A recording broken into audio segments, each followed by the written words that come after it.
Hi everyone, this is Max, and I'm here with the European Time Zone Meetup group, and we are going to read two poems today together. One from Gertrude Stein and Her Tender Buttons, and the other from Bernadette Mayer. The first poem we will discuss is Glazed Glitter by Gertrude Stein. I'm going to go ahead and read the poem, and then we'll open up the conversation. Glazed Glitter. Nickel. What is nickel? It is originally rid of a cover. The change in that is that red weakens an hour. The change has come. There is no search, but there is that hope and that interpretation, and sometime surely any is unwelcome. Sometime there is breath, and there will be a sinecure, and charming, very charming is that clean and cleansing. Certainly glittering is handsome and convincing. There is no gratitude in mercy and in medicine. There can be breakages in Japanese. That is no program. That is no color chosen. It was chosen yesterday. That showed spitting and perhaps washing and polishing. It certainly showed no obligation, and perhaps if borrowing is not natural, there is some use in giving. Very Steinian. um Rosetta, do you want to tell us a little bit why you're attracted to this poem or why you wanted to try to work through it together? I mean, yeah, there are some there are some lines that I found that I find fascinating, and there are some lines where I was like, what does that mean? So I thought it'd be good. But I mean, for me, the second line reads a little bit different. Or well, the first line, sorry. For me, it doesn't read like a question, not what is nickel, but like what is nickel? It is originally rid of cover, like a statement rather. And for me, then it was like already describing something, but more for its necessity, sort of. Like, so that which is made out of nickel is normally not having a cover. So what nickel provides it with is something of a protection against corrosion, which is Hmm. a particularity of nickel. Um, and so, for example, it really, I think the change in that is that red weakens an hour. I think about a clock without a cover, and I think of how it would be corroded by time, you know? So it would literally obtain that red, would change the object. But when it has this nickel cover, that change is permeated. It's not accessible to be changed anymore. It's protected, but it's only an illusion because although any time is unwelcome, it does eventually pass and it needs to be polished off to be made new, but at the same time, it's unavoidable in the end. And it makes me think of all this like intention to avoid time and our physical corrosion.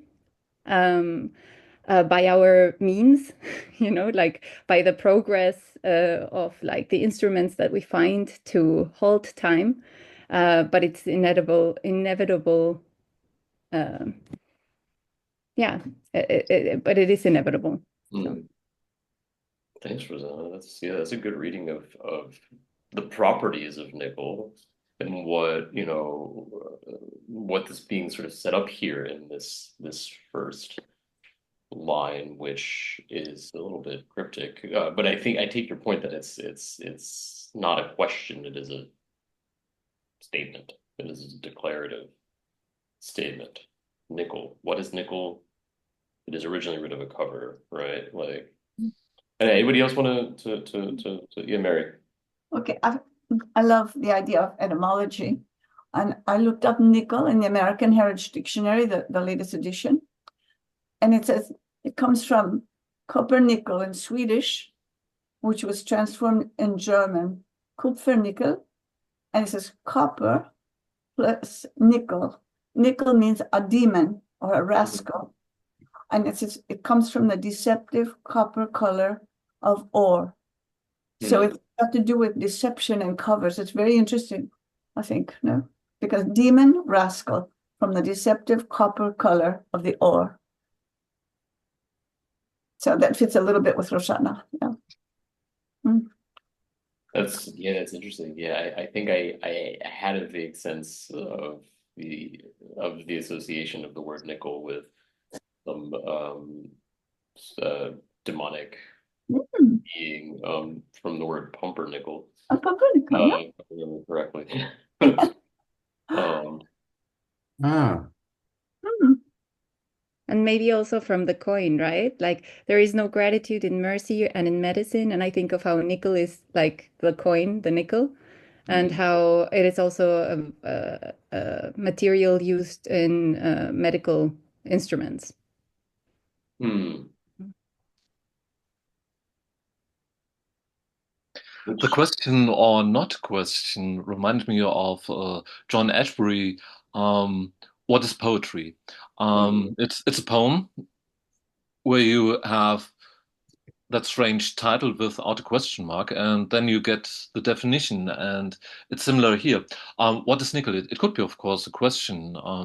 It could also lead to a definition, and that's what Gertrude Stein does in her tender buttons. That she starts with a graph, and she describes what that is, and here it's nickel, and it's not really clear what nickel is. Nickel, what is nickel? And then we start thinking of it can be a metal, the metal, it can be a coin, it can be anything. Right, so it sort of opens out from that, the right, Right. indeterminate. And then what is strange is it starts like a definition, and then you have a flow of ideas.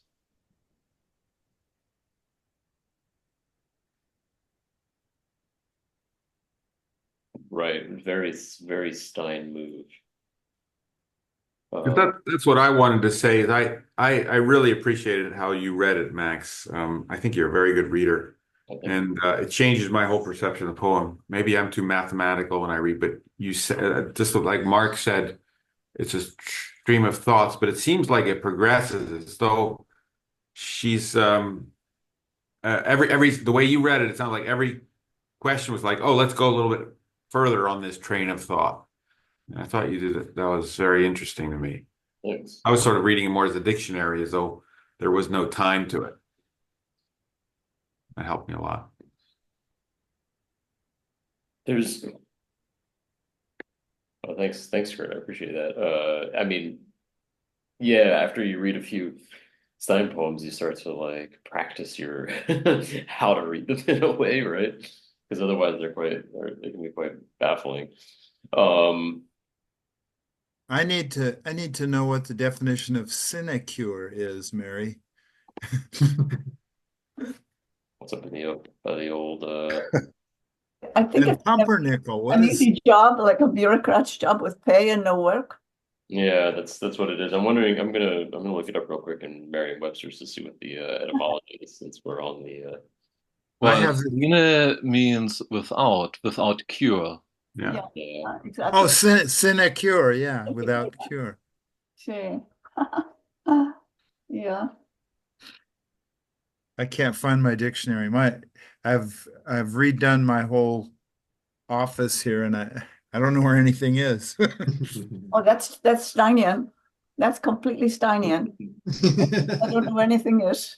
Great. Great. Well, this book right here in Jason's office hours, The Geographical History of America, it's given me a whole different picture of Stein to read that book, and especially Jason considers it his favorite Stein work, and so you get a lot of insight from him. Anyway, the sinecure means without art. Is that what you said? Without work and pay. You get paid for not working, really. You have a job, like Melville had one. I think Hawthorne also did. But you have a job, like you sit in an office and you stamp papers Yeah. and you get money. Mm. And in this case, like this object receives this treatment, this polishing and cleaning without doing much for it, no? So Yeah. Oh yeah, yeah, yeah. I'm reading there's something going on debating real reality and subjective reality. That some of it is more physics. The change, the change has come. There is a real change, but in other places it's just a sinecure. It's just nothing actually happens. It's charming. It's very charming. You can appreciate it, but nothing happens. So it is like a little debate on appearance and reality. Isn't nickel pretty cheap metal, and that nickel coins are falsified silver coins. So certainly glittering is handsome and convincing. So it looks nice, but it's not really that important. Right, there is, right, as we were saying, there's that element of deception, the connotation, right? First of all, the kind of demonic origin of the word, the way that it's used to gild, right, or to sort of to kind of cover things, right? Mm-hmm. I wonder if there's like a meta poetic reading there of nickel in relation to this. I thought so too. It says it is originally rid of cover. You get rid of the cover, and then the poet explains to us what nickel is to her. I mean, in that sense, like it is the apparent, like the constructions we make to hold time, to think that it will not break us down, that there will be no corrosion, but it is actually just an appearance or something that can hold it for a second, but not really change it drastically, or it cannot stop time, it cannot stop corrosion. And even here, the references are unclear. The change in that is that red weakens an hour. That. What does the pronoun refer to? Is it nickel? Is it the cover? Is it the title? Glazed Glitter? What is it? Yeah, that's a good. Yeah, that's a good point. The change in that is that red weakens an hour. Or is nickel maybe a symbol for any change? For time, if we can listen, if we listen to Rosanna, and maybe beauty, if you want to make it metapoetic, then you can say that on one hand, it's a very difficult poem, of course, because it's tender buttons, but it certainly is glittering and handsome and convincing when you read it. It sounds nice. For sure. That's the excellent meta reading of that, Jeroen. Yeah, absolutely. I'm still like a big dog with a bone with the physics. Red weakens an hour. It's red shift. Red shift stretches time, so the hour is weakened. I don't know whether she would have been contemporary with the experience, the knowledge of red shift, but that's how I'm reading it. Yeah, that's fascinating. Like, yeah, for sure. Yeah, right. The red shift. Yeah. I don't. When does the concept of red shift enter into? Yes, that was my question. I looked to myself, which I haven't answered yet. Sorry. Something like the 20s, I guess. Sort of. It's 1920. You can observe it, can't you, with any telescope? So you could have observed it.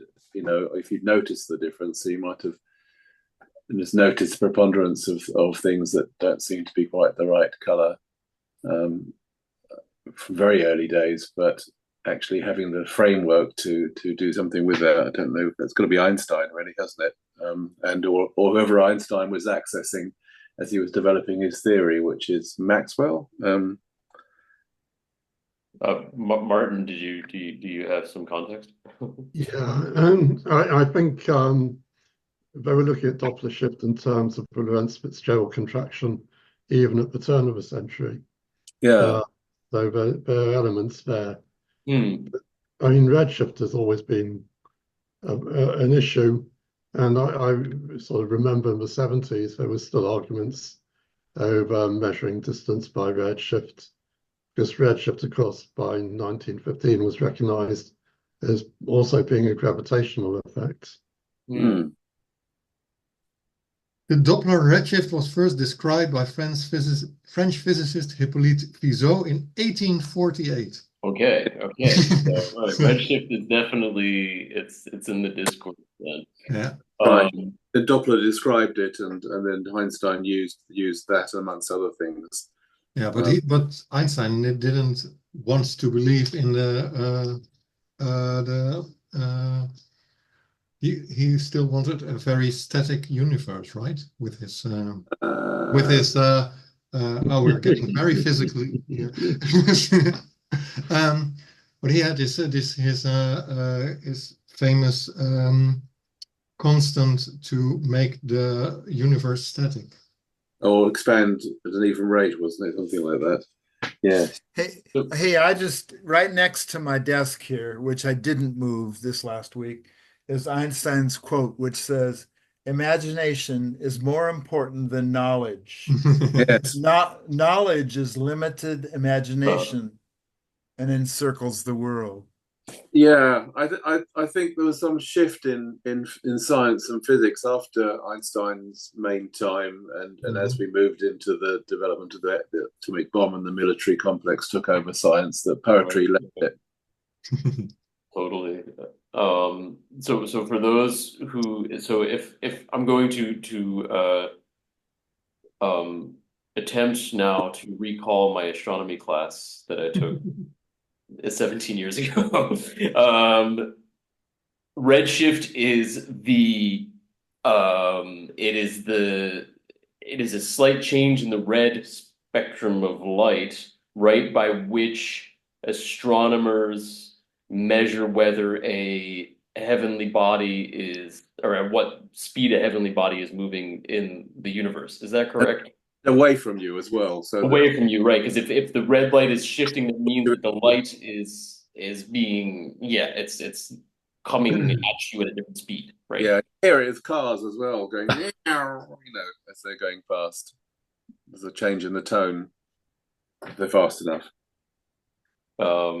Yeah, if you think of it as a wave being drawn, if you draw a wave sort of like that, then you get a fixed wavelength. If you also move as you draw the wave, so if you draw it like that, then you get a much longer wave. Right. Very nice. And if you move the same directions for wave, so I'll try to do that, you get a much shorter wave. You get a shorter wave. That's right. It's a kind of Doppler effect, right? So this, I was just going to say this is the Doppler effect, which was Urine was 1848. Was that what you said? That was when people also said that light must have something like a Doppler effect. Yeah. And the sound of the Doppler effect with the sirens coming at you and all that, Mm-hmm. And Max, thank you for bringing your redshift from 18 years ago in astronomy, because I was just outside in the vast Buena Vista that I have here in New Mexico, and it's a full moon. It's clear. I was dancing under the moon trying to get ready for this class, and it was cool. Stein was first a scientist, wasn't she? At least in psychology and medicine, that she studied medicine. Games. Oh yeah. And she was looking at automatic writing, which she didn't eventually believe in. But obviously, you can see the influence. Yeah, so I can see how she might use scientific concepts. I think she did, because we were talking about this recently in Modpo, that her the circle of intellectuals that she moved in was not necessarily like, they were not restricted along disciplinary lines. Like there were lots of like these scenes like in Paris, it was all kinds of people, all kinds of different intellectuals, including Yeah. scientists, poets, visual artists, novelists. And she was close with Alfred North Whitehead. Yeah, who exactly. The distinctive philosophy that everything is in a kind of state of becoming, and it's process, no actual physical things, it's all processes, which kind of I can see in her poetry as well. Yeah, that's she has absolutely is. So she's very much plugged into these kinds of like modern scientific discourses, right? Yeah. Wasn't he the only other person that made Aristotle's bell ring? You know, which when she famously she said when it's in her autobiography, which Stein wrote. But when I met Gertrude Stein, I heard a bell ring, and Alfred North Whitehead was the other one. Oh, wow. So what did you just threw in a comment about automatic writing, which she didn't believe in? What she was that? She was studying under William James, who was a psychologist who had interesting, experiences of he was very influential on stuff to do with time and the specious present, and I guess he must have had an interest in how, and I can't quite recall why now, why he led her as his student into automatic writing, but he was looking at people supposedly doing and trying to analyze it, and I think she came to the conclusion it wasn't possible. Uh-huh. Well, William Butler Yeats did the same thing 4 days after he got married, you know. And his wife said, let's try automatic writing. And he ended up writing a whole book called Vision, which covered the automatic writing that he said to his wife, can we do this every day? I'll give you an hour of my time every day. Let's do it. And Yeah. They did it for the rest of their life, you know. Well, don't weaken the hour. Weaken the hour, yes. When you talk about time, I think it's very interesting to think about how time, in fact, weaken the hour is interesting because hour usually isn't used scientifically as a measure of time, for minutes or seconds or whatever. But I think it's interesting to think about relativity. Obviously, Einstein relativity is related to time and how it's relative to space. But you can also think about it as you about mentioned the psychological dimension, because obviously our sense of time is different. You can almost say it's a relativity. If you're in a hurry, it's a different thing. I ask myself sometimes, well, why, I'm not so bothered about wasting 5 minutes if I have to wait in a line, but in some sense, you're losing those 5 minutes forever. So I don't know. There's this, I guess I think you should think of relativity of time in the human dimension also. If you're in a hurry, it's not because that 5 minutes is a different 5 minutes than if you're just sitting in bed daydreaming. So it's a similar kind of relativity. The other thing I thought was interesting is there can be breakages in Japanese. Japanese sounds like a language there, but I also sort of, this may sound horrible to say that associated with China, which breaks. China is the way you talk about porcelain. I couldn't help but find that association. I think I was thinking more of kintsugi. Yeah, I was just about to say that. Yeah. How there's no breakages. It's just like these breakages are part of the whole thing. It's not external to it, and rather, this desire to keep it unbroken. It's the only thing that makes it breakable. I'm sharing the Wikipedia on kintsugi, so you can see a couple of images of it. I suppose, yes. Right, it's a way of repairing ceramics using gold, usually, right? Yeah. I have some somewhere, but I don't think in this room that I've made things that I've repaired, and things like I made something in glass and shattered it and reassembled it carefully with gold color in the gaps, and then refired it so it became solid.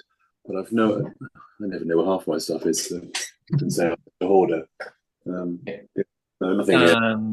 And I'm more a literature man, and I thought of haikus, which are also Japanese poetry, and they also have breakages in the you have two different thoughts that are linked together, and here she has even more thoughts that are linked or unlinked together.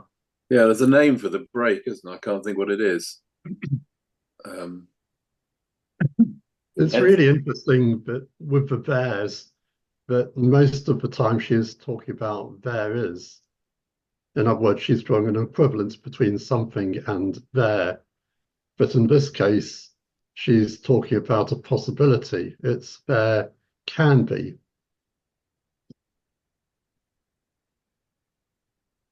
There can be breakages in Japanese.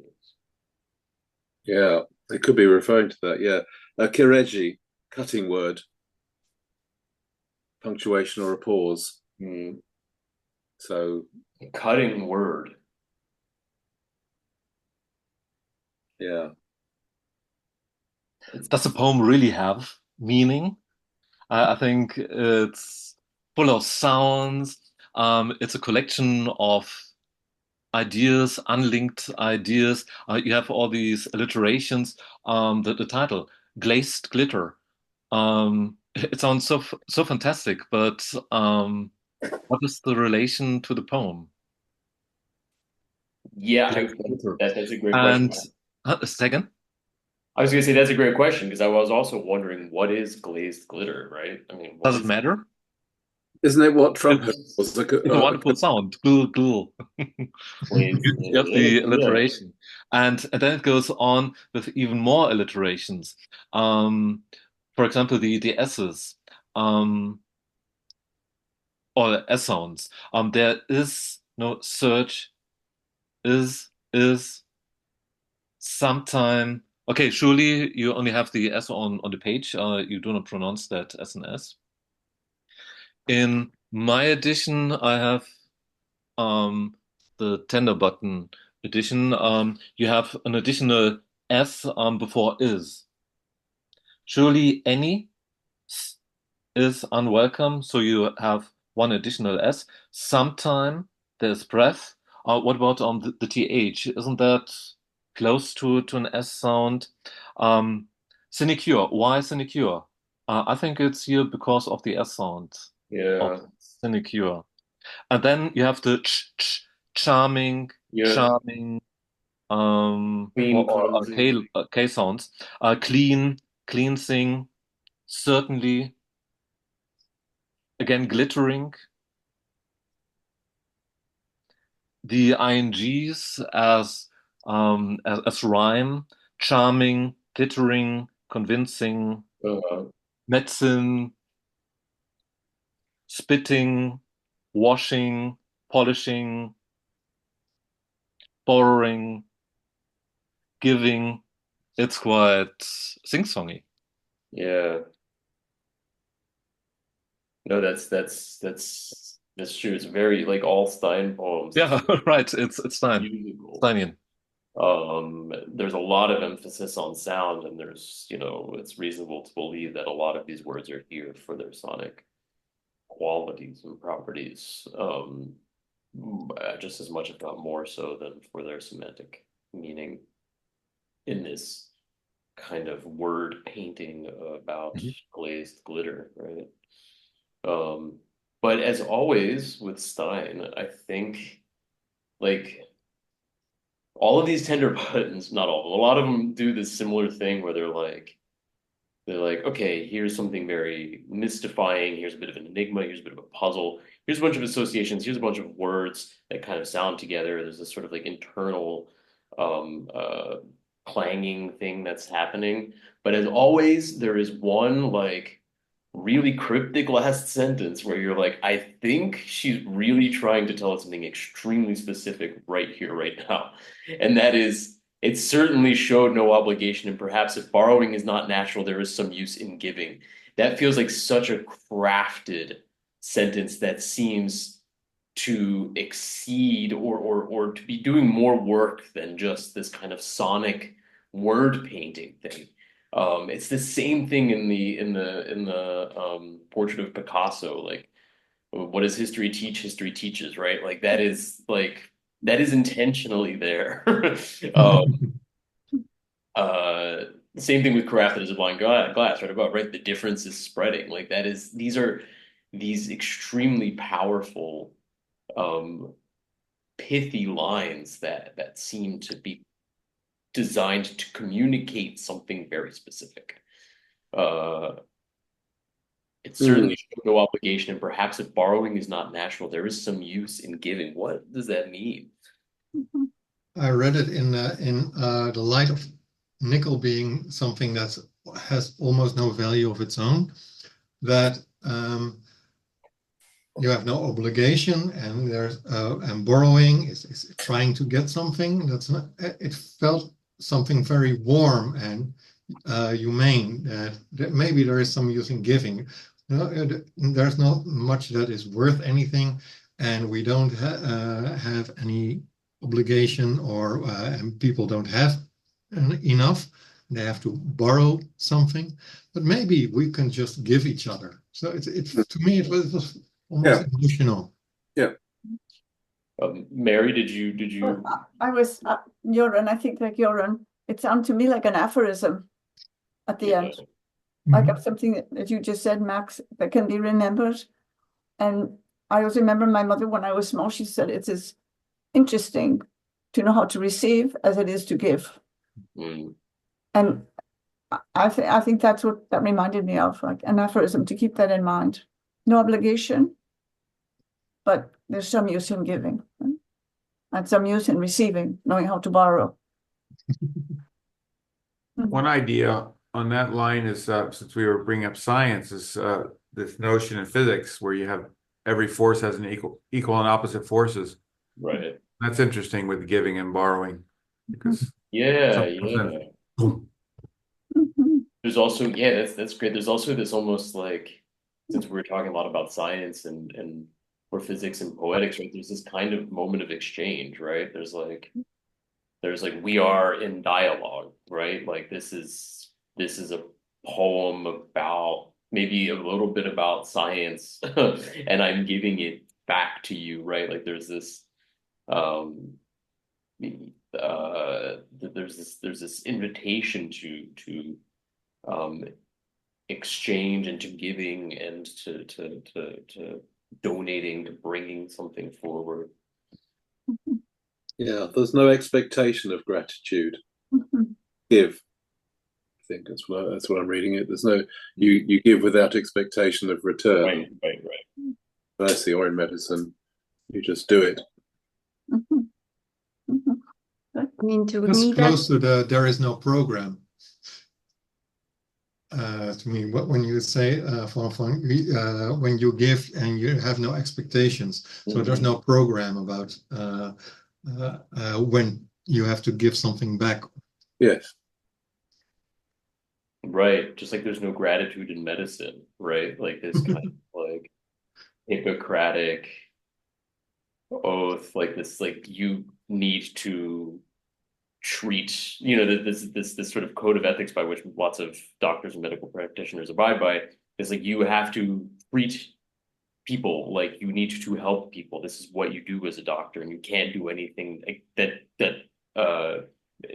makes somebody's situation worse, that in fact negatively impacts them, right? Like if people are injured, and they come to you, you have to help them. If they they're not, like there's this sort of giving quality, this very like charitable quality to medicine that I think she's bringing out here. Right? There's no gratitude in it, right? I mean, obviously there's a lot of gratitude. There's nothing but like, like doctors are often celebrated, maybe not as much as they should be, depending on where they are and what they do. But she seems to want to bring forth this very charitable quality, right? And again, it is ambiguous. What does it refer to? It certainly showed no obligation. It is that the poem? Is it her explanation what nickel is? There was no obligation to explain what really nickel is. We enjoyed the reading. She gave something. She borrowed the sounds from poetry. And giving also going back to mercy. What's mercy? Isn't that a form of giving? Hmm. Hmm.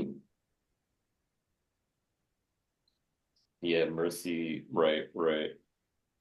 I mean, I wonder what the subject of the poem is, because to me, she goes about it like trying not to tell us, I'm going to tell you what this is, because it would just in naming it, it would like frame it and already define it, already committed to a certain definition. But it feels more like it's trying to give us something from coming from afar, sort of. So holding the property of in so many ways. I mean, to me, the subject is like that. Yeah, that mirage of technology promising to hold time for a while. That is reflected in nickel, but I don't know. I wonder if that, like, for me, that last line that says, if there is no, if borrowing is not natural, then there is some, how does it say exactly? Sorry. Some using giving, it says something about, I mean, if that corrosion does not is halted by this thing, you know, and it does not take any, it's then maybe it can give something, but at the same time, when it presents it like that, it makes it almost less. It feels like less significant somehow than taking. Hmm. Or as I said before, the poem has no meaning. There is no subject, and if there is a subject, it's a sound. I present you some sounds. Hmm. I think it's like if I was listening to a radio program recording one of Stein's salons with her smart friends, but the radio is really poor quality, so you can't always make the words out. And sometimes it just goes dead for a bit, it cuts out, so you're just missing a chunk. And then that's the transcription of what you got left.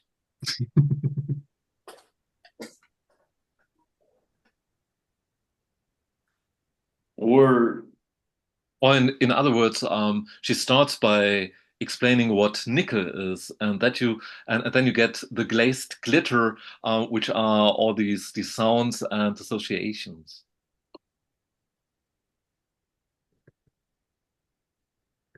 Or I mean, we just take it, right? Like we can take it very literally and say that the subject of the poem is glazed glitter, right? I mean, like it's which would be, I'm not exactly sure what glazed glitter refers to. I imagine it refers to glitter. It could be Australia's wealth. Or wealth. Yeah, yeah. I mean, yeah, yeah. There's actually there could be lots of different things, right? Right. But she seems to be extracting this quality of glaze and glitter, right? This glaze being something that's applied in a thin layer on a surface of something. Right, which I think brings us a little bit back to the kind of porcelain ceramic thing that's happening here with kintsugi potentially.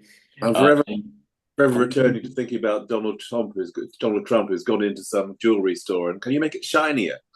Yeah, there's right, yeah. There's also there's a lot about like surfaces and appearance. Yeah, that's it. Yeah, it's got a really, really look. Right. And the shine and glitter. I mean, glitter is a very ephemeral thing, right? Like glitter is like what the hell is glitter? I don't really know. Like glitter of diamond, the glitter of gold and diamond. It's not actually a physical thing necessarily. Just it does glitter. Right, right. But I'm thinking of like glitter, like if you have like a glitter eyeliner or something, like what is in there that causes it to glitter? Like mica is one of the things. Is it? I think, or it used to be. I mean, glitter is like both a thing and it's obviously this property of things, and the line is very blurry between, glitter as an object and glitter as a property that we then kind of ascribe to different objects, right? I imagine that glitter is made in different ways, right? Yeah. I think there's an art supplier who first went into competition against the Black is Black, and then among other things, been making the glitteriest glitter. Buy the glitteriest glitter ever, the black, and it's Anish Kapoor actually owns the right to Vanta Black, isn't it? So he was Right. the first point he started was competing against that with a very dark black that you could buy. And yeah, they're like soul sucking black. Like, yeah. I think it's a bit one-sided. What is glitter? Is it a noun? Is it a verb? Because later she says certainly glittering is handsome and convincing. She doesn't talk about nickel anymore. She talks about glittering, and what Gertrude Stein does here is she is glittering. She glitters the nickel clips with all these sound effects. For sure. And I think that's that I like that a lot. It also works. The scientist can't do that. That's the poet. The poet glitters. Yeah. And yeah, Mary, please. One of the things I think about the whole thing, the tender buttons are objects. I think she takes, this is fun. Take an object and run with it and see what you can do. Because they're all like that a little bit, all the objects. No, for sure. And I think that there's I'm sorry, I'm distracted by this really cute pooch in your video. I think there's I think there's this quality of, being a property or being an object that glitter has that's very much describes as well the poetics of Gertrude Stein, right? Like language is both a matter and it's sound. Language is both semantic and it's pure evocation. Like it's these, it's both of these things, right? It's which is also a very like it's a total like it's also a concept that's very related to physics, I imagine, as well. Like the idea that light can act as a particle or as a wave, right? Or that gravity is at once like a substance and a property, right? Like that there's these different like, physics is always troubling the line between what is, how things, how things work, whether whether something is matter or energy, right? Like what is it's kind of both, right? And that's very much like what glitter is too, right? It's both matter and energy. It's both like glitter is a thing and it's also the property of that thing. And her poem is both like language, it's words put together, and then it's also this like this effusive quality of all of that put together too, I think. Are we saying that a thing is for some of its qualities? Yeah, perhaps. I don't know. I think there's more of this constant like, I mean, I guess just to tie it back to this last line, right? If borrowing and giving, there's this give and take, right? There's this willingness or this desire to sort of want to be in a place where you can observe you can observe both sides of something, right? Both what an object does, its properties, and what it is, like in essence, like deep down. It's See, that would tie in quite nicely with the second paragraph where she's talking about the nature of there-ness, because she says quite explicitly, there is no search. So if you know something is there, you no longer need to search for it. But there is not here. So there is also hope, because you hope that it is what is there, but you don't actually know that it is what is there because you are not there. Because if you were there, you would be here. right, which is a very Steinian, that's a very Steinian idea, right? Like there is there. Like there is no, right. Like this the here and there positionality, right? Like also a very major or an important idea in science and also in physics, right? Like the position from which you observe something, right? Changes your observation. Like time appears differently if you're in motion, right? These kinds of things. Changes come, there is no search. That could mean there is no, you arrive there, there's no debate about where you are, no inquiry, you just accept it. So there is no, the changes happen, there is no search, but no uncomfortable, peering around at, poking around at whatever you're at now. But there is hope and interpretation. So it's there's a kind of reframing that goes on. Yes, but even that is ambiguous. It could be an emphatic hint on that there is hope and that there is interpretation, but it also can contradict to search. There is no search, but there is search.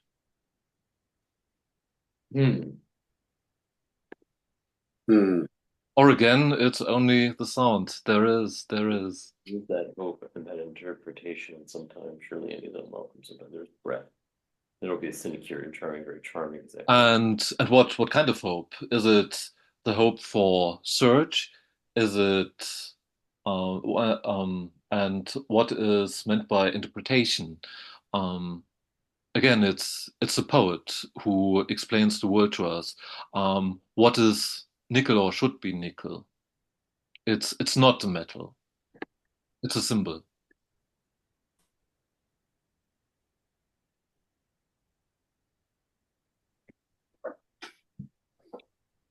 I think it might behoove us to move on to the mayor soon. Are there any concluding remarks? Anybody want to say anything here? I mean, the thing is with Stein is that it's like you kind of get to you come back to where you started, I feel like, right?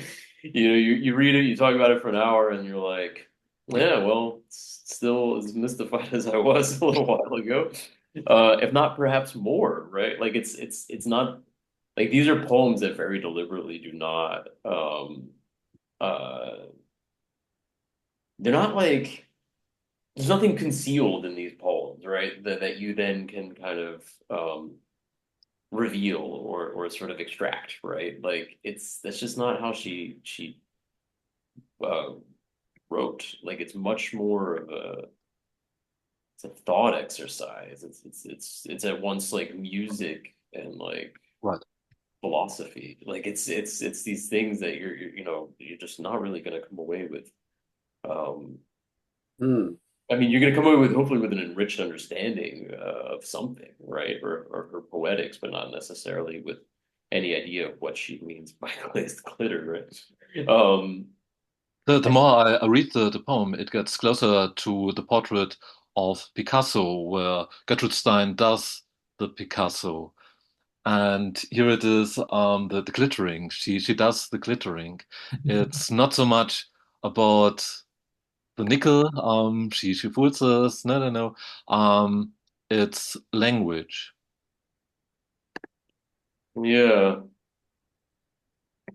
Yeah, no, that's true. No, yeah. No, it comes back down to this sort of rumination on language, the sort of practice of language, using language. Get rid of the cover. Look what is beneath the nickel. What is the deep meaning, the depth.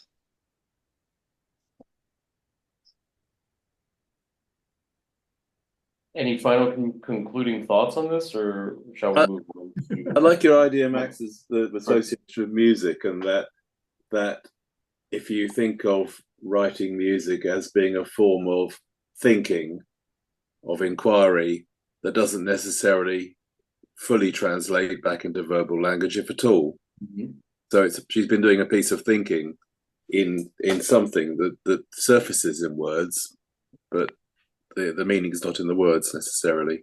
Exactly. Yeah. No, that's how I always think of Stein, is that it's a lot like music in that it's just, yeah, just as you said, Mike, like it's not, the meaning is both extra semantic or sub semantic. Like there's something, it's not semantic, right? Like there's evocation, there is Yeah, a power, there's ways to convey emotion and also to create aesthetic experiences that don't have to have recourse to images.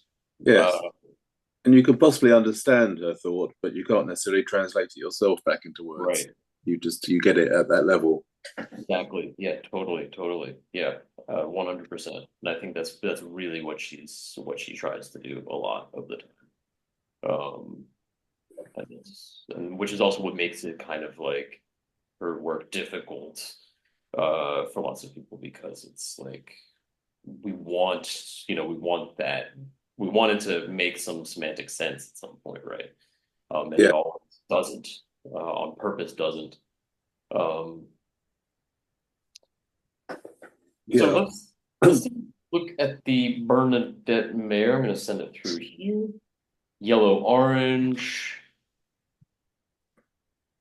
I'll go ahead and read it, and then we can talk about it. I mean, this is a kind of Steinian poem in its way. I think this is so we're gonna have a lot to work with here. I think we're gonna come to different conclusions, of course. Yellow orange. My jig was a sage ear. The mirror focuses on warm fog.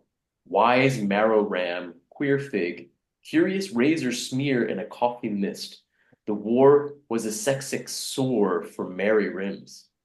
As far as I come, the sow and the ram wager wish arrows. Various sim is a coxic rage. My soul waxed samurai, swore on his swarm rock arrow, come with a quick wag of veer, carry sex, ask ears frame, carcerim, game in a jock axe searing, and curry the same maze. An exotic, says the worm, and cocks in jam. All right. um,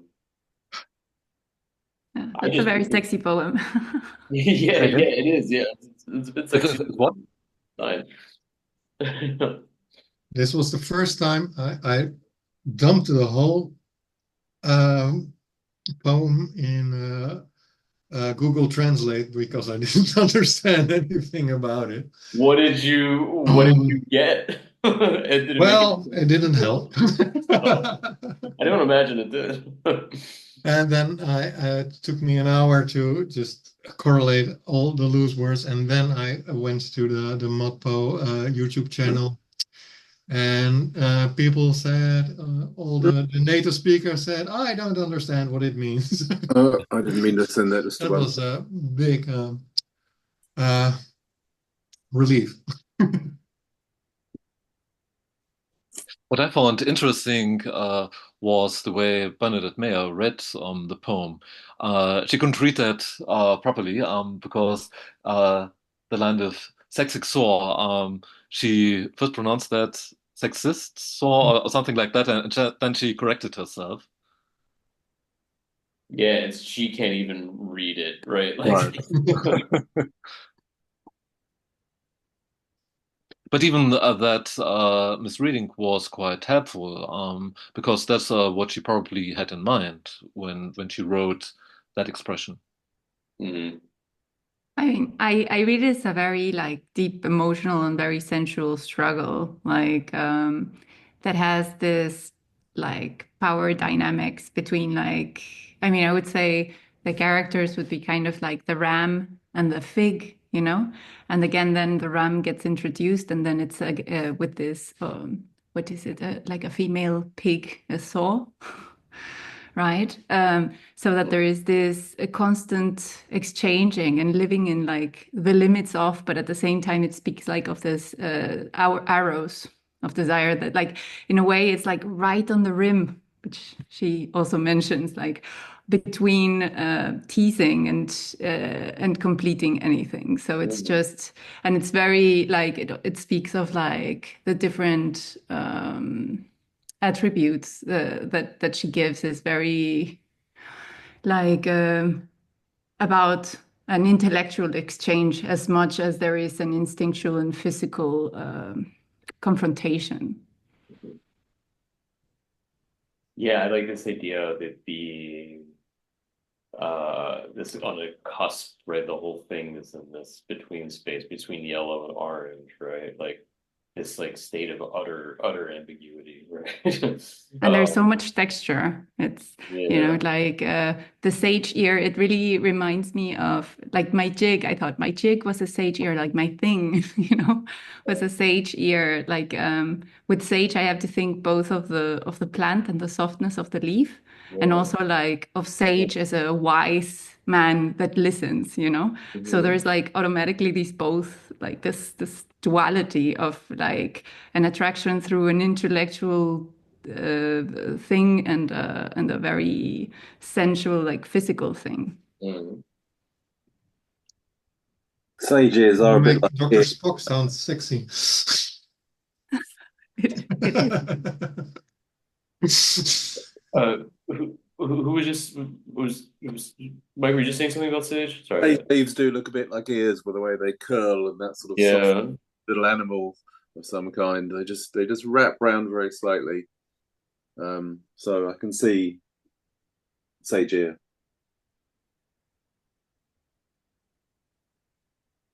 Again, the question, does the poem have meaning? Does it have a subject? Or is it only about sounds? Um, it is quite foggy, line 2, warm fog. It's misty, we do not see the meaning. My jig, it's only half of jigsaw puzzle.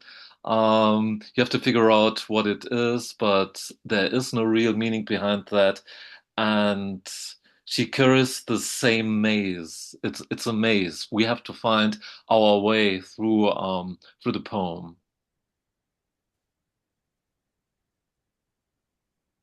I feel on the other side that it doesn't have anything to do with meaning.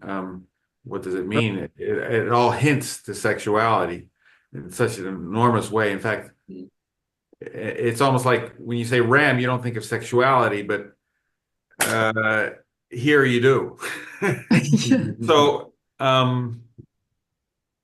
I think it's not about what does it mean, it's really what does it suggest, and it suggests it pretty damn suggestively. Yeah, I love that a curious razor smear in a coffee mist. I mean, it's just it's like yeah, just that. Yeah, you could imagine liquids, and then you just want to rub them, and then when you're sweaty, you're making love, you're smearing, and I No, but mean, not quite because you're not even touching. It's like in that in between in that very how does she put it? Like that cars are rimmed that cars are being like it comes like from concealing, right? No, not concealing. How do you say caging or not Prison stop? cell, isn't it? Thank you. Yes. Like and the rim being the edge, like in that prison of the edge of not being able to turn back, but not being able to move forward. I like Euron's thing that he went to Google Translate and translated every word. I would love to hear the poem that came out of Google Translate for you. I mean, to some extent, isn't that the whole point, though, that we are trying to make meaning out of this poem? That's what we do when we translate.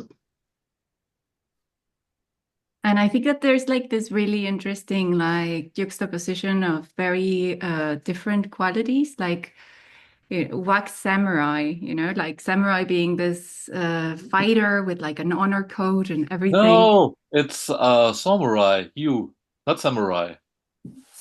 What is the Oh difference? yeah, she's fighting. Samurai. Well, the difference is that Bernadette Mayer created some neologisms, and um, they do not really have meaning. I think it's more of the sound effect. Samurai. Uh, she also repeats ear. My tick was sage ear, and then at the end, she repeats that again. Ask ears frame. It's more of sound. what I also found interesting is that the poem is shaped. It's concrete poetry. And then I found the word worm, says the worm. I will send you a link. Please check that. How can I put that into the chat? The shape is a big This here is where's my link? Yes, here I have msfe.com assignment. Here it is about that's a link about concrete poetry. And one famous concrete poem is it's a German one where you have there's also the English translation. That's the second picture in that link, where you have apple, apple, apple, apple, apple in the form of an apple, and there is one slot. We do not have apple, but we have worm. Worm. Yeah. And the worm says something. And what does the poem look like? Isn't that a worm that goes up and tells us? Yeah, I hadn't thought of Or that. is it an ear? What is it? Right. It could also be an ear, referring to sound effects.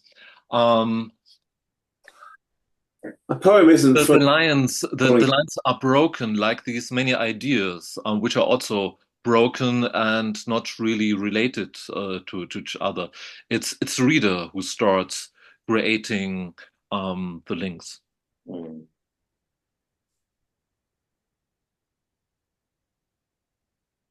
I was saying it seems strikes me the poem isn't fully defined or caged by calling it a poem. If instead someone said it's a sculpture, how would you respond?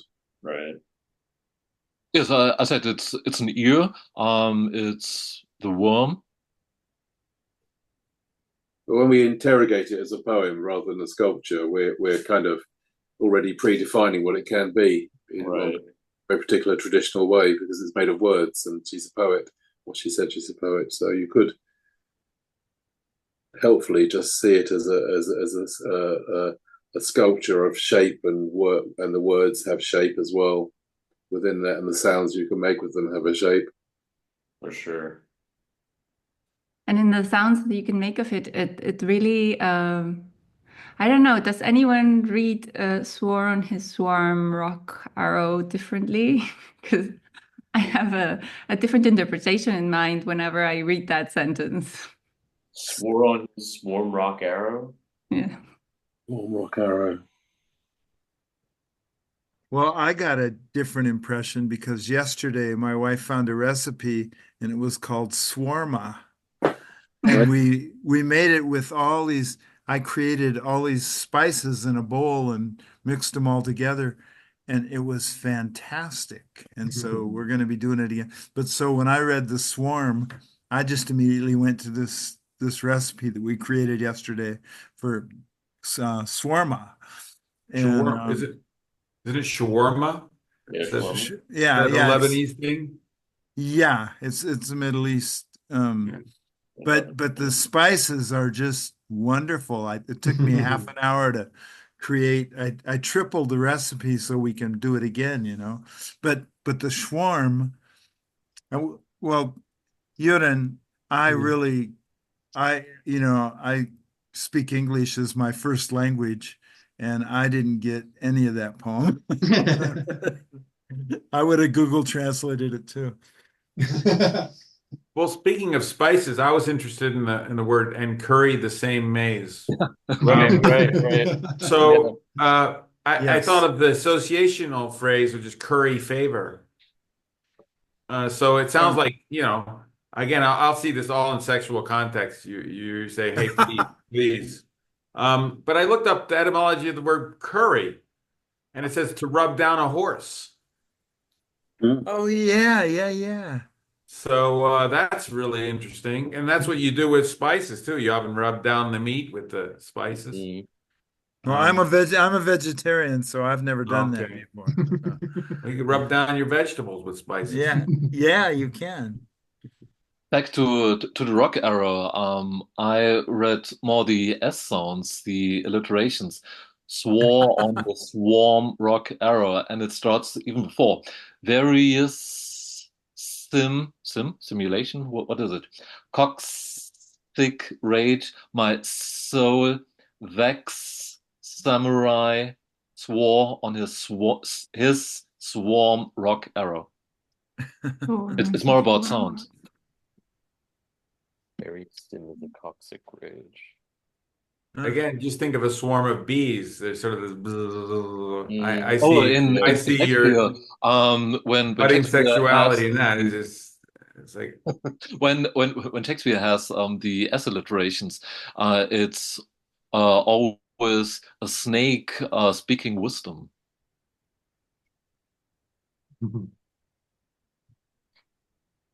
Doesn't the poem have the form of a snake? Yeah, it's worm, right? It's the worm or the snake, right? Like as you call our attention to, absolutely. I really like And game in a jock axe searing, like this jock, like from being very flexible and athletic, being seared, like melted into the axe, having the opposite qualities. This harsh, like unbending thing, like the game of putting those two together, guiding us through this known maze, kind of. I like. Hmm. I'm now seeing a pile of blocks on which the blocks of text are written, which become increasingly precarious as you go towards the top. So the beginning is the bottom with the solid in exotic says the word because that's a block, and then as you go up, they're just piled, in a way and they're leaning over, so the whole thing is about to collapse. Yeah. When I see the word worm, I always think of Edgar Allan Poe and his Conqueror Worm, Conqueror, Death, yeah. which makes it a very the end very very dark. First, you have all the luscious text, but in the end, it says the worm, and then it's really a jam. It's almost like you're pushed into your coffin, and that's really the end of everything. Hmm. And the body is preserved, like the poem. Or like jam. The sounds are preserved. They are still on the page. Mhm.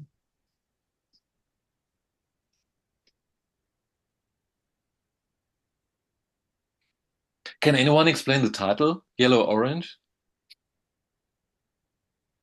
Glazed Glitter, right?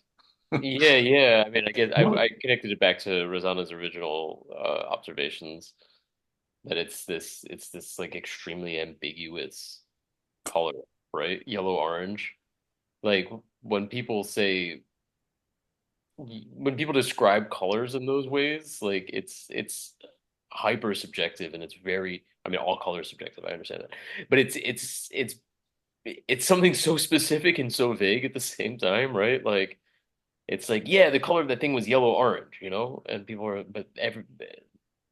conceive of something very differently every time you say something like that, right? Like, because yellow and orange are not, I mean, they're on their spectrum, right? Like yellow is kind of orange and orange is already kind of yellow. Um, so trying to figure out like what the middle point is between those things, I think is part of the kind of ambiguity that this poem is dwelling in, trying to bring across a little bit, right? Like, is it a poem? Is it a sculpture, as Mike is asking us to consider it as? Is it Concrete poetry. it's concrete poetry for sure. I put a Wait, rock what? in the Was chat. oh, sorry, Mike. I was saying I put an image of rock balancing in the chat. Yeah. That's Which great. I totally see these it. days, isn't it? Where people just try and Totally see it. shit, this is a kind of real balancing act. I seem to remember that when I listened to the Modpo discussion yesterday, that Bernadette Mayer was what is it, synestheticist? That she had colors. She saw different words in different colors, and Synesthesia. Yes, yeah. yeah, and this was just came out of a collection of words that had that color for her. Yeah, that would make I sense. can see that, yeah. So it's kind of the label of the drawer with words that are yellow orange for her. Yeah. With the yellow, I always have to think of this artist called Sarah Lucas. I don't know if you guys know her, but she had this exhibition called Ice Cream Daddy-O in the Venice Pavilion and in the British Pavilion in Venice. And she basically worked everything on yellow. It was like there was this gigantic sculpture of kind of like a penis in yellow. And the whole thing was covered in yellow. And she, like a lot of her work deals with egg yolks in this yellowy orange kind of color. And I always think like, if you had to give it a color, then this is the right color for it. I'm quite intrigued by the color problem as just a general thing, and this I think to a certain extent interrogates that because we start splitting colors into ridiculous things, like is turquoise a shade of blue or is it a shade of green? And you end up sitting there thinking, who the fuck cares? Exactly. But there's also other issues like if we could see ultraviolet, what color would it look like? And I mean, that's a stupid question because you're asking someone to define something which you cannot see in terms of things which you can see. So as soon as you say it's a bit like a more extreme blue, well, that's blue.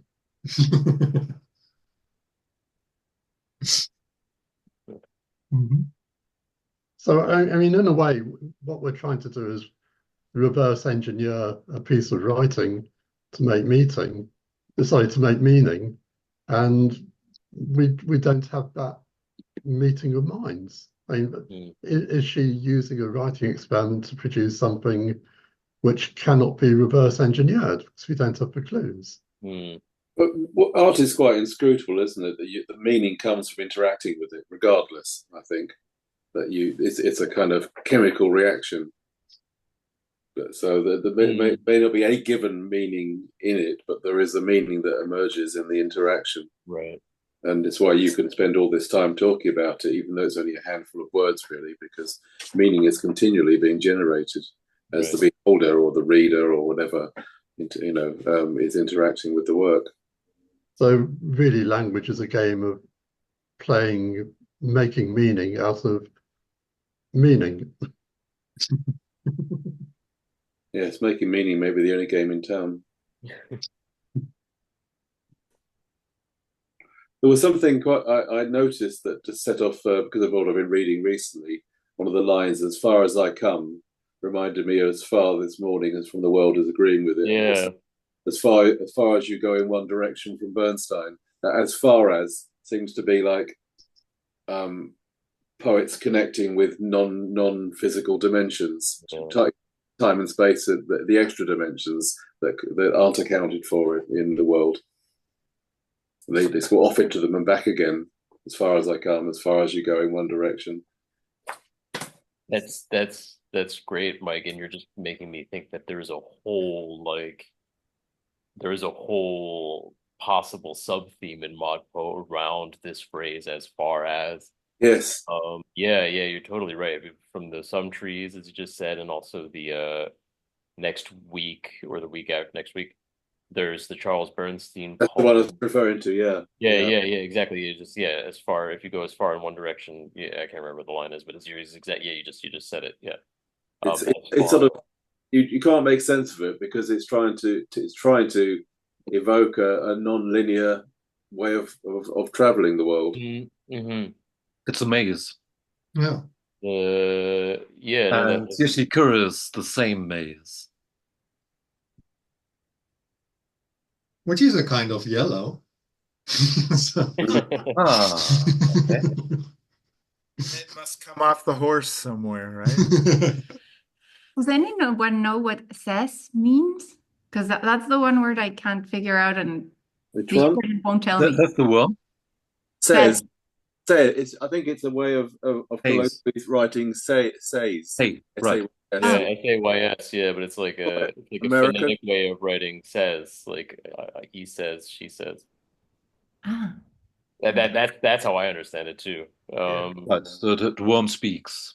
Yeah. But then In it also exotic- looks more like the word sex too, because there's an X Yeah, it also floating looks around like just the a little word bit below. And Mhm. cox comes from like a type of sailor, right? the cox, like the Satyr. coxswain, Yeah, Coxon. Yeah. yeah, or coxswain, I suppose is how we pronounce it. I like the idea of this sailor in a river of jam, this reddish pinkish.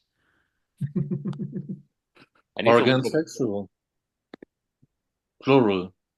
Hmm? Or again, sexual. One cock, two cocks. or Ah. that. Yeah. There's also, I mean, that is In definitely cocks, they look like worms.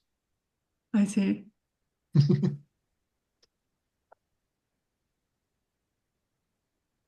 cox. Yeah, I'm looking up the etymology of cox. I mean, yeah, Don't do that. well, yeah, I get cox,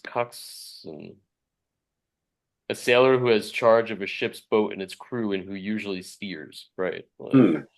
Like cockpit. Maybe like cockpit. Yeah, totally. I didn't even think of that. I'm sure that they're related though.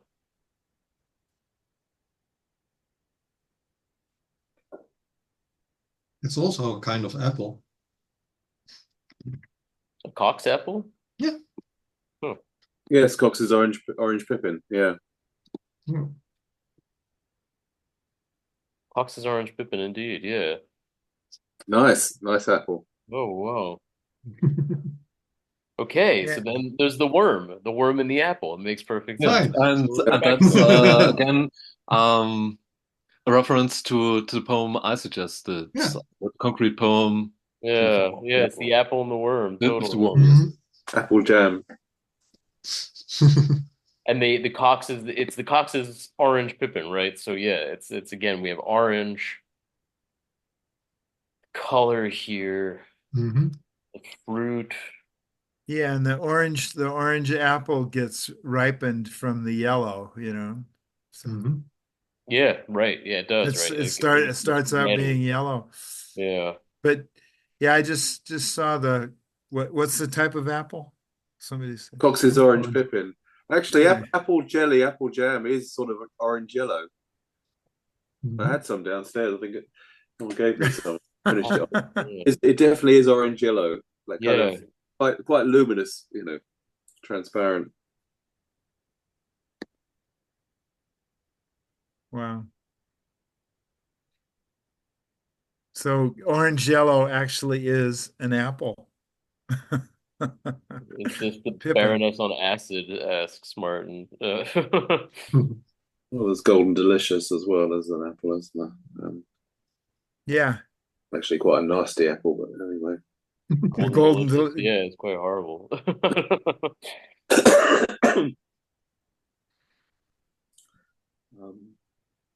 I used to sell apples actually and export them all over the world and Oh, really? golden what anyway that was another lifetime but the golden delicious apple was sold to make applesauce actually. Yeah, I can see that. Yeah, I want to get back to the automatic writing aspect of Gertrude Stein or whatever. That I'm actually I don't know if you guys have read this book. It's the Geographical History of America. And you would think she's on acid when she wrote this book. but there's so much. Okay. There's so much. What do you got? Oh, he's got his gel. The apple jam. Is that not orange yellow? Mhm.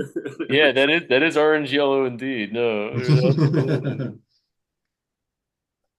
And yeah, lights up. Yeah, so there you go. We had some left. Well, make us a piece of toast, will you? No. It's getting towards lunchtime. I'm going to have to. Yep.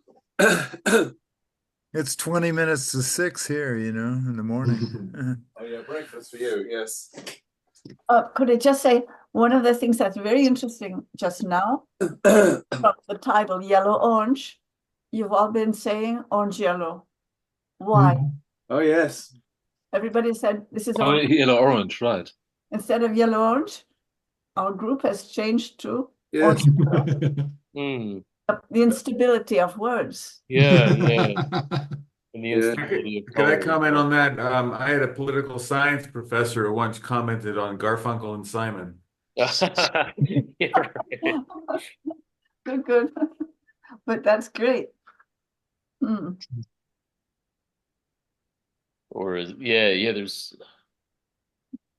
right, there are so many of these unstable compounds, right? That I mean, Garfunkel and Simon, that seems pretty egregious, but like walkie-talkie or talkie-walkie, like which one is it? Yellow, orange, yellow, like what are there's all these like always this kind of hologram effect, right? That you get sometimes here. And I think that she's also exploiting a lot. This kind of like, what does it mean for something to be yellow orange rather than orange yellow, I suppose, right? There's an order of words, isn't there, that sounds right and sounds wrong, and Sure. orange yellow maybe just sounds better, more familiar than yellow orange. Yeah, orange, yellow, orange. Yeah, because it feels like yellow is more of a primal color. So the orange is the kind of yellow, and you don't say the other way around. It's Yeah, you're right. not Yeah. a yellow kind of orange. You say an orange Right. kind of yellow. I just checked it's yellow orange, but without the hyphen in between.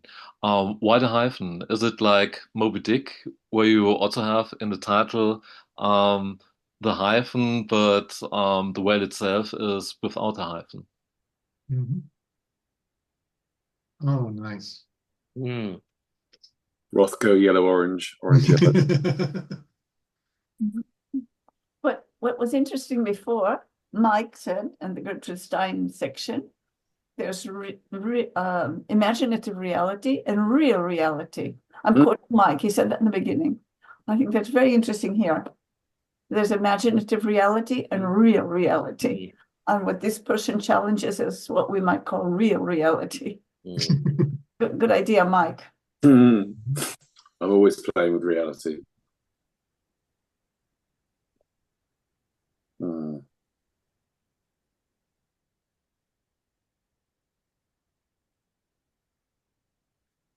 I think the poem is in search of meaning.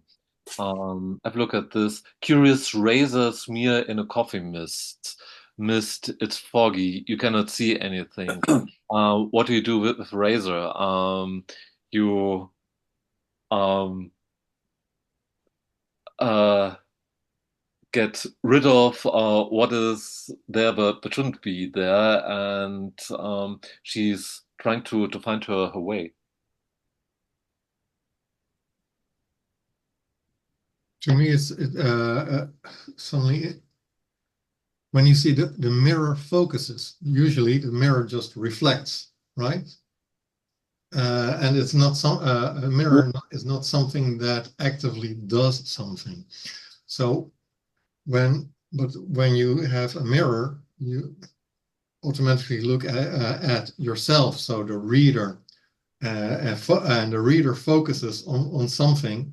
And what is it? Warm fog. It's something beyond ephemeral. I suppose you could have a concave mirror. Yeah. Yes, mirror in literature always has as a meaning. You put the mirror in front of the reader so that he can see himself, herself in literature. But you Form focus of criticism. on that fog, no? You focus on that mist Mm. somehow that Mhm. is trying to grasp the ungraspable. Yeah. Right. Well, I just went outside and the airplanes have been working all morning with the chemtrails and they've covered the full moon completely and it's so I see the misty fog and it's there's always a bit of anger that comes up when I see these planes doing the chemtrails and creating clouds where there were no clouds before. And the full moon to me is like really important, especially at 5:30 in the morning when it's getting ready to go down. And that's where I'm at right now. I didn't see yellow orange. I just saw that mist and the creation that somebody is orchestrating on our planet. Mm. Oh, Anyway, orchestrating is quite good. It's music. My jig that's it's a dance. Um, it's reference to music. At the same time, it's also half of jigsaw. My jigsaw puzzle. My jig was a sage ear. The ear gets meaning. The mirror focuses on warm fog and only change one letter, and then you have the next line with fig, Yeah, and you fig. get a different meaning. I think it's It's such the an ear that makes meaning. Sexic saw. What's sexic? You hear sexist, and then you create meaning out of sounds. What is sim? Mm. You come up with simulation. It's all quite playful and jokey, except for the Right. line "my soul," which sounds almost anguished. Yeah. Rosanna, were you saying something a second ago? no, it's just I find very interesting the choice of fig, you know, like there is like this velvety quality to the skin of a fig, Mm. a very particular taste, the fragility of it, Mm. set against the ram, which I imagine as this like, it's like wise marrow ram. There's something very strong about it. I can imagine it almost like crashing, with the Mm. horns and everything, and it's set against this queer fig, this very delicate, but very like it has a very soft skin, and it opens, and it's just I don't know. I think it's a very unique fruit to take to put it against the idea of a ram. I mean, like I wouldn't have come up with the idea, but I quite like what it does. Like yeah, like the qualities it evokes and how she puts them against each other. It's very interesting, and I think it's very playful that with the Mary Rims, the war was a sexy sore for Mary Rims. Like it was this, I don't know, sexual inflammation of like Mary Rims, like being not just, but it was like that she was saying just the, how do you call it, the extremities, like it would be so physical, but I think with rims it incorporates also like the more like a different kind of encounter that is goes beyond the physical, that Mm. is also like about an exchange of words or Mm. It's kind of this idea that Mike was bringing across would be as far as I come, right? Like yeah. this But as music. Stanley was mentioning today, when I stepped outside here in Hamburg, it would like the light was super yellow, like this yellow that you get from autumn, Mm. like reflecting on the yellow leaves of the garden, and Yes. but it was very misty, and I thought, oh Jesus, this is the perfect day for this poem. Right, that kind of ambiguity, right? Yeah. The crispness of the light with the fog, right? Mist of Well, especially I guess being when you're closer to the water, like up in Hamburg. Yeah. And fig, isn't that also the fruit that Adam and Eve ate from the tree of knowledge? Depends on your And translation. sometimes it's the apple, it's the fruit, it's the fig. But here it would make sense that we get knowledge Sure. Wise, sage, from the ear. right. That's right. Yeah, of course the ear, right? Like that's the way to temptation, right? Like when Right. the serpent Fall of man. the serpent whispers right into Eve's ear. And you also have the snake with the S sounds, which is quite Sure. Yeah. Shakespearean, typical Shakespearean alliteration for wisdom. What do people think about the word queer? Because often in nowadays, queer often means gay, but it also means weird. So what do you I think? think it's both. Yeah. Mm. Wasn't Bernadette Mayer queer? I'm not 100% sure. I'm wondering if it's possible to mishear this poem and get more out of it. Sort of, I was looking at Wise Marrow Ram, and I started to hear why is, and then I didn't get much further. But I wanted to have been looking at other bits to see whether, if in the way of speaking it, other words appear, other ways of reading it. I think there's definitely something there, and I think just to go to your question, Kurt, like yeah, I think the queerness, it may have a sexual connotation, right? I mean, it's definitely open to that because of the rest of the poem. I think that there's just a general effort in the poem to I don't know if it's an effort. There's general queerness in the poem, right? There's this everything is like both one thing and the other, right? Like there's a kind of uncanny thing, right? The yellow, the orange, all these internal rhymes that we've been looking at, right? Or these sorts of internal transformations of words, fog and fig, ram and rim, and so forth, sexic, coccyx. Mm. Like there's this constant like between quality, I think, and Mike, we were just saying about like the what happens when you read it or misread it. I think yeah, there's absolutely something there too. It's very sonic, right? It's like Mm. it's almost like wise man, like you almost hear wise man or something. Wise men, wise marrow ram. Um I Is think she? you all need a sage ear to hear all these sounds. A sage ear. Then you have yeah, ear, there's ear in it. totally. Smear, there's ear in it. Totally. Yeah, my jig was a say yeah, this is I kind of need to look up what different words of or what the different definitions of sage or sorry, jig are. Oh.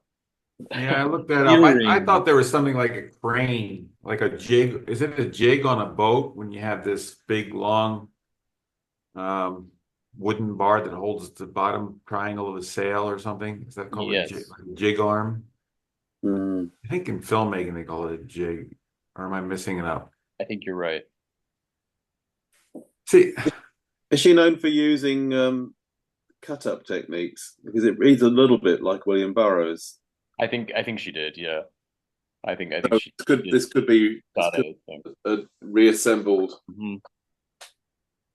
Well, Mark, you mentioned two or three times what is this poem about, or what was the phrase you used in the beginning? What does it The mean? meaning. Yeah, Mark, that is really where I'd like to we're getting close to 6 o'clock and bring it back to what the hell was she trying to say? You know?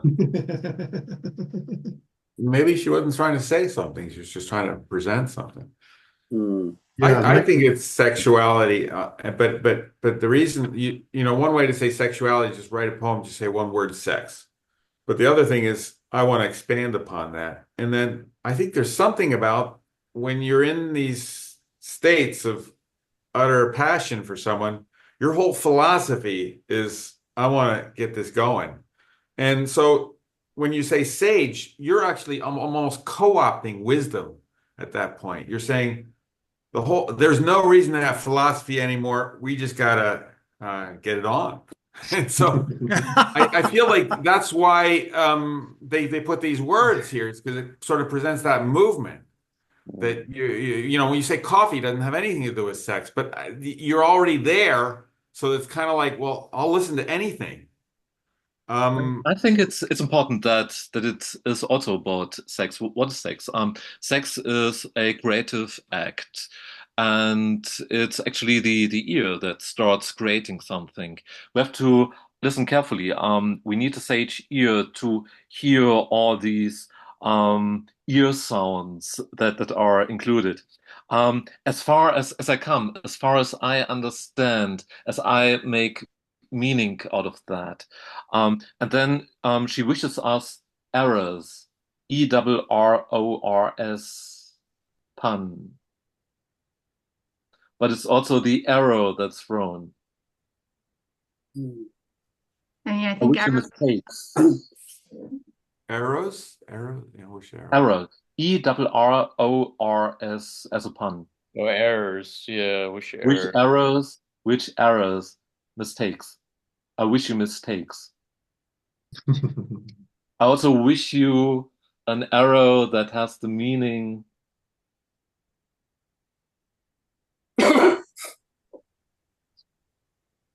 But as to the ear, I think it's interesting. Like when she comes back to the ear, come with a quick wag of beer, carry sex, ask ears frame. Like this wag of beer, like changing of paths. But there's something very sexy about, or not sexy, but like playful about like the wagging of a tail. That we're here and now we're here. But it's just like back and forth. So. Carry sex and ask ears frame, like ask the frame of reference of your listener, kind of what are we talking about? Is it that we're reading it this way or this way? And it just changes according to the wag of the tail, Yeah. I like that a lot. And there's so many that's great. Another way of thinking of the ambiguity. And I also like this idea of just like the erotics of sound, right? Like what's coming across here, right? Like how something can sound sexy and how that kind of like innuendo that you're just describing, Rosanna, it's kind of like back and forth kind of thing is part of that, right? Like something can sound two ways at once, right? That's innuendo, right? That's the like innuendo is when, there's an extra sonic quality to something that lends it suddenly this oftentimes almost erotic quality, right? Um, I think I think there's a lot of interesting connections between this poem and the Stein one that we were discussing earlier. I mean, just in terms of this emphasis on sound, in terms of this emphasis on color too, I was thinking also again of when we're talking about yellow, orange, yellow, the red shift, right? Like the way that color shifts. That it's a spectrum and what we perceive is usually something that's actually kind of in motion, right? Like a kind of light that's in motion. And Martin, as you just wrote here in the chat, perhaps what does this poem mean is the wrong question. Maybe we should ask, what does this poem do? I mean, again, it's a very much Yes, that's a really good question, I think. Encountering. I find that a more helpful one than what does it mean, but yeah, what effect does it have? Exactly. And was it intended? Right. What is its glittering property, I suppose, right? Rather than like it. What it's trying to conceal. Um And it also teaches us to listen carefully. I mean, it's Bernadette Mayer who pronounced this word sexic in the wrong way. She pronounced that sexist. yeah. It was her ear that taught her that must be the right word. And Rosanna, I Yeah. also liked how you understood samurai. It's actually SAU. The U is misspelled, but it's the ear that makes the samurai out of this, whatever that is. But what would samurai be with a U? Like what? Okay, so it means something else, but what does it mean? No, it doesn't mean anything. It's created. It's a neologism. Bernadette Mayer created that term. She inserted the U in it. I Ah. think it. So here's another little reading. I like this, the Wagavere. It relates to what you're saying about neologism. It may be that, again, I still think this is all sexual and that you're in this point where you're saying sentences and it almost doesn't matter how you finish a sentence, but it might as well rhyme. So the word veer maybe doesn't mean anything except turn, maybe veering, but you just say, oh, I got to put a word in there and it better rhyme with something before. And so it's almost like an anti-meaning because you're almost trying to say when you're in a sexual rage, your words don't matter somehow. They do matter at some level, but you're at this point where the content of it doesn't really matter, but might as well make it rhyme. So I'm trying to say that there's some meaning to meaninglessness. Yeah. You got to escape meaning to come Yeah. back Yeah. to meaning. And Totally. sexuality is sort of a weird thing where you state where people make money so that they can find the right partner. Right. They put all their life into sex. So in some sense, and here you're at that point. And so it all becomes meaningless for a moment, all the Right. constructs. And so when you're abandoning meaning, that's actually very meaningful. That's yeah. No. I think And I that's think there's a tension there that sure. this thing very effectively builds up. I say Absolutely. razor smear in a coffee. It doesn't really matter that it's coffee, but that's what you say. Well, I'm going to listen to it. Oh, you see coffee. I don't see coffee. You see coffee. Well, that's why I listen to you. That's a great reading of the poem, Kurt, and in terms of what the poem does. And I think you're right that part of what it's doing is to try to estrange our sense of sense in a way. Like there's this effort to like escape a kind of tyranny of the ear or a tyranny of the eye, right? Where you're like, I mean, the way you're saying, Mark, about how Bernadette continuously misreads her own poem, right? Like that's exactly that's a brilliant performance of what the poem is trying to do, right? It's an example of what the poem's trying to perform, right? Like it's so hard to not already have assumptions about what something is saying or meaning, right? Like you can't not read just samurai when what she's actually written is samurai, or sexist when what she's written is sexic. And then all of these other like moments of queerness in a way, right? Like the all these other like places where the language is playing and sort of alluding as much as possible are kind of meaning making reflexes in order to kind of get us to to go further, to go as far as she does, right? To kind of join her out there in that sort of Mm. beyond of of the poem a little bit. I